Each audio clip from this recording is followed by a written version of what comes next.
A gente está Estava ali no tempo da oração e eu queria estimular os irmãos e relembrá-los sempre que às 8h30 nós estamos tendo um tempo de oração. E às vezes a gente pensa assim, nossa, já está difícil chegar às 9h30, mas eu creio que a experiência com o Espírito Santo, com Cristo, traz um renovo.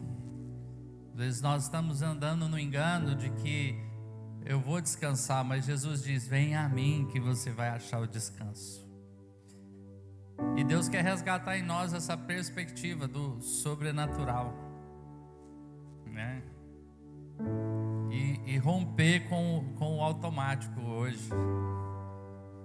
Nós estávamos aqui, enquanto o Carlos ministrava a ceia, e eu estou com a palavra pronta, e cada um de nós já terminou, já sentou. Eu quero só fazer um cenário, tá? Para a gente se encaixar de que como nós temos funcionado a cada dia numa rotina, e que ela não é ruim, mas às vezes a inércia ela tem tirado de nós a percepção do movimento de Deus. E me veio uma pergunta, e não é uma pergunta de retórica, mas quando cada um chegava eu ficava pensando, Senhor, o que trouxe esse irmão aqui? Ou o que não traz alguém aqui? O que você veio fazer essa manhã? Sabe, nós parece que fomos perdendo a alegria da salvação. Nós vemos com a expectativa de um movimento, nós vemos com uma expectativa de um culto perfeito. E às vezes nós perdemos o discernimento de que o Cordeiro de Deus que tira o pecado do mundo está no meio do teu povo.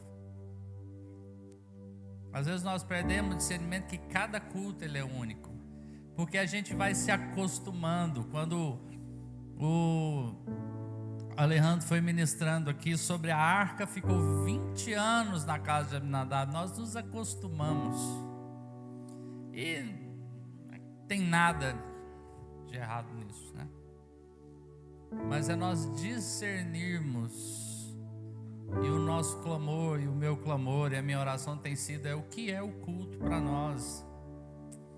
E nós viemos aqui por causa dele, e nós falamos que estamos aqui por causa dele, e nós oramos que Jesus tem sido o centro, e nós oramos para que o Espírito Santo venha sobre nós. Mas o Espírito Santo só se movimenta onde Jesus é o centro, porque o Espírito Santo veio para glorificar Jesus. E aí a gente vai criando jargões, você não veio aqui para se sentir melhor, mas adorar. E aí nós vamos criando um monte de expressões, de jargões, de conceitos, e vamos nos enchendo de algo, e às vezes perdemos um toque que o Senhor Jesus quer nos dar. E aí, enquanto o Carlos estava ministrando a ceia, e nós tenho buscado entender a ceia, e há um poder que nós ainda não ganhamos entendimento no que é comer o pão e tomar o vinho. Isso representa o corpo de Cristo, o Deus que todo o universo está dentro dele, faz uma manobra que só ele é capaz de se enclausurar num corpo humano e ficar limitado a coisas humanas. Então o eterno se tornar temporal, o ilimitado se tornar finito. Isso é um absurdo, e nós não enxergamos isso. E a ceia revela essas coisas. E no contexto da ceia, estava ali agora, né? Então Quem sabe sai uma pregação ainda, ver o que o Senhor nos dá. Me veio muito forte que a ceia, ela tem uma vertente, ela tem um aspecto vertical. É a nossa comunhão com Cristo e algo que nós estamos recebendo agora, que muitas vezes nós nem discernimos ao comer do pão, ao tomar o vinho, ao reconhecermos o sacrifício da cruz. Muitas vezes a gente faz isso no automático, mas o Senhor não está medindo o nosso comportamento, algo sobrenatural está acontecendo, vindo do céu, e os céus estão abertos, porque a palavra está aberta, o povo está reunido, e existe uma promessa, de que, quando 2 ou 3 se reunirem no nome dEle, ali Ele estará. E quando esses 2 ou 3 pedirem qualquer coisa, assim será concedido. Nós precisamos fechar esse gap do que a palavra está dizendo, do que nós estamos experimentando, porque o que a palavra está dizendo é algo que Deus está dizendo, né? Os advogados de plantão, que nós temos de direito. Então, como usufruir isso de fato? E aí me veio de continuar ministrando essa ceia, porque a ceia também ela tem um contexto horizontal. Nós acabamos de experimentar o vertical. E o que seria o texto horizontal? 1 Coríntios capítulo 10 diz para nós que nós somos o pão, e que nós temos o sangue na comunhão. Versículo 10, 16, não precisa abrir, diz assim: não é fato que o cálice da bênção que abençoamos é a comunhão no sangue de Cristo? É a comunhão no sangue. E não é fato que o pão que partimos é a comunhão no corpo de Cristo? Porque nós, embora muitos, somos unicamente um pão, um só corpo, porque todos participamos de um único pão. Então esse pão espiritual que nós comemos, que é a carne de Cristo, num contexto horizontal, mostra que esse pão somos nós, porque nós somos o corpo. Amém? Estou conseguindo alcançar vocês? Nós somos o corpo, e nós estamos reunidos, ligados um ao outro, porque no sangue de Cristo. E aí, capítulo 11, versículo 23 diz: porque eu recebi do Senhor o que também lhes entreguei, que o Senhor Jesus, na noite que foi traído, pegou o pão e, tendo dado graças, partiu e disse: isso é o meu corpo, que é dado por vocês. Façam isso. Faça o quê? Parta o seu corpo. Se parta em favor do outro, como Jesus fez. Do mesmo modo, depois da ceia, pegou também o cálice, dizendo: esse cálice é a nova aliança no meu sangue. Não é é dentro, é na comunhão, é no movimento. Esse cálice é a nova aliança. Façam isso todas as vezes que o beberem, em memória de mim. Porque toda vez que comer o pão e beber o cálice, vocês anunciam a morte do Senhor até que Ele venha. Por isso, aquele que comer o pão ou beber o cálice do Senhor indignamente será réu do corpo e do sangue. Que cada um examine-se a si mesmo, e assim coma o pão e beba do cálice. Por quem come e bebe sem discernir o corpo, come e bebe juízo para si.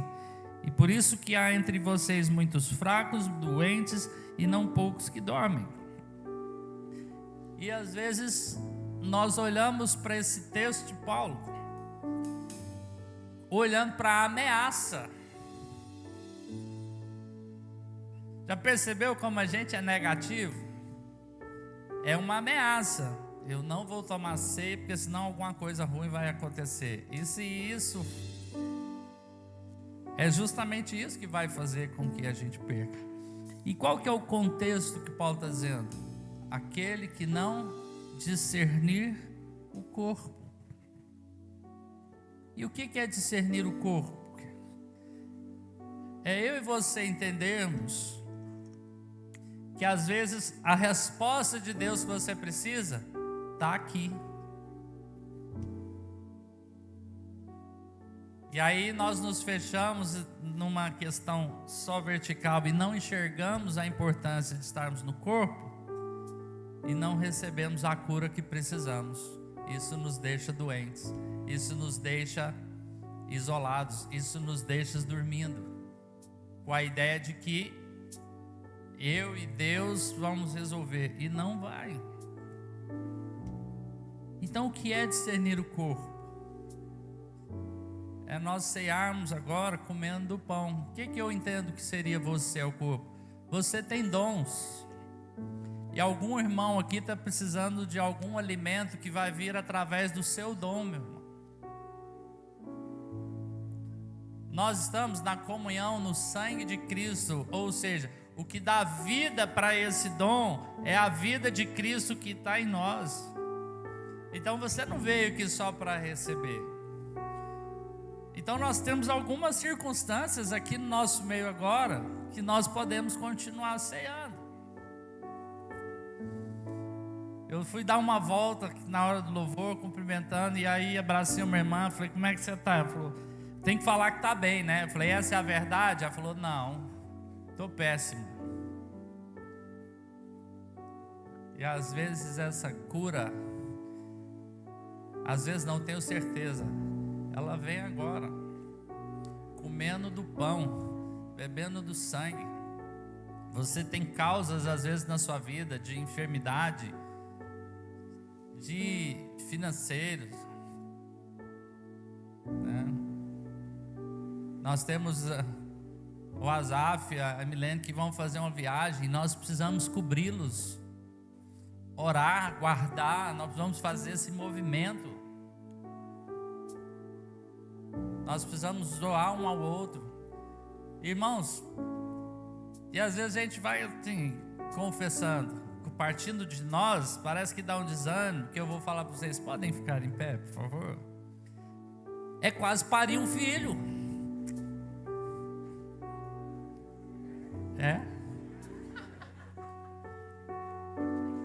Vamos ficar em pé? E agora vamos cear, orando um com o outro. A irmã, posso falar? Você está me olhando? Não, posso falar quem é, ué. Faz assim, irmão.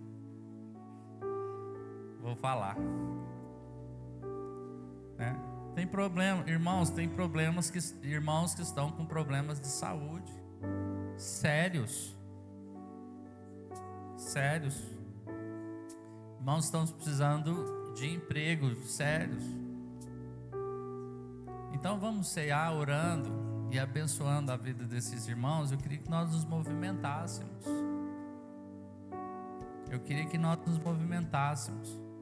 E eu queria que marido e mulher separassem. Homens, orem com homens. Irmãs, orem com irmãs. Se você precisa de alguma oração específica, fale. Se você quer uma oração específica, levante a mão aí. Mas eu queria que os homens, os irmãos, fossem ministrar na vida dos irmãos. É sério, irmão, você pode receber uma bênção ceando urgente. Vamos movimentar? Vamos. Senão eu vou começar a sugerir, indicar, escolher os voluntários. Hein? Aqui, ó, André, ora com o irmão aqui, ó, com o rapaz. Vamos orar, queridos. Você vai estar ceando. Pergunta se ele tem algo que ele precisa. E você confia se tem uma necessidade específica.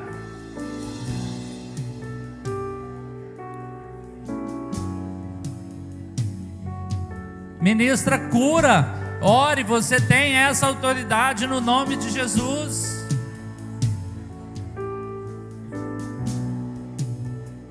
Coloque diante do irmão que está orando com você. Confie e fala: eu preciso dessa bênção.